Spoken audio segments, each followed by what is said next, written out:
But first, and this is extraordinary, why are Australians still locked up in our homes? I mean, another day we had just 50 new coronavirus infections in the whole country.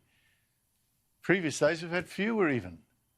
We've got another day of far more people getting better than are getting sick. In Victoria, for instance, just 162 people in the entire state are now sick. So why won't the Morrison government tell us what it's waiting for? What is the sign it is waiting for to release us all from this home imprisonment and let people start getting back to work? And this is what gets me. Why are so many journalists not demanding to know, instead encouraging them? I mean, more and more bans. This is frightening. It's like they actually like the smack of government authority. And it's like our politicians, that they like this all a little bit too much too. Love this extraordinary power they now have over us. Stay in your houses. Get off the road. Get off the beach. What's your excuse for being outside, soldier? Listen, haven't we already achieved everything that the government and the state premiers too once said was their excuse for declaring this virtual police state?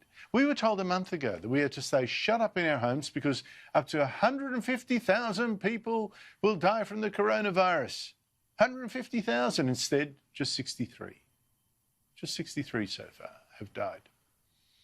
The government also told us we had to be banned, even from sitting alone on a park bench, because we had to flatten the curve of infections. But that curve has for days been as flat as a pancake. For days we've had just 50 infections or even less. The government also told us it had to ban even elective surgery so that hospitals wouldn't run out of intensive care beds to save masses and masses of people from dying.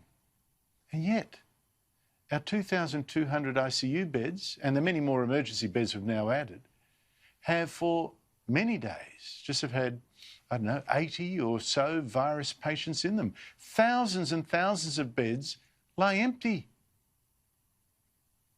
And if this isn't the success that the government's waiting for, then what is? We deserve to know. Yet when I interviewed Health Minister Greg Hunt this week, he repeatedly refused to say what the government was actually waiting for. One more week of this? Is it 2 more weeks of this? When is the light at the end of the tunnel? You can't keep saying we're going to do for another 5.5 months when we've got only a trickle of people going to hospital, when you've got more people, as you say, more people recovering than are getting sick. The hospitals are not under the pressure that we expected at all. Firstly, what we have to see is a very significant stabilisation of the case numbers. We've seen that very significant reduction. So what's the big secret? What is this metric? Shouldn't we all know what the government is aiming for and then, be able to debate the costs and benefits of that target?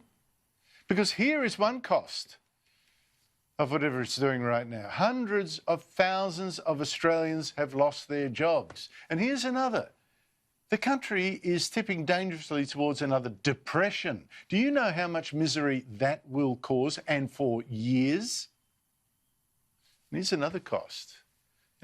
They worry about deaths from the virus. Well, they're right to worry. But now it's getting to even one death is too many, even one. Well, how about the suicides that we are now seeing in this lockdown? Like the poor man who died in quarantine in Melbourne. And I've heard of other unconfirmed cases in other states.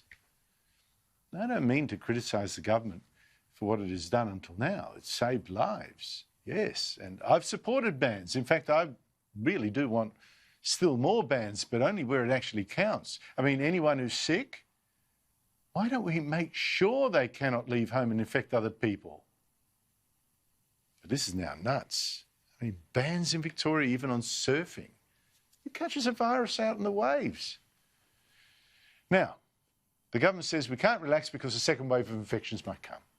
Well, what if it doesn't? And why can't we just deal with it when it does, if it does? In the meantime, let the rest of us slowly get back to work. Because again, I ask, what exactly is the government waiting for? What's the big secret? Is it perhaps that too many politicians are enjoying a power trip a little too much?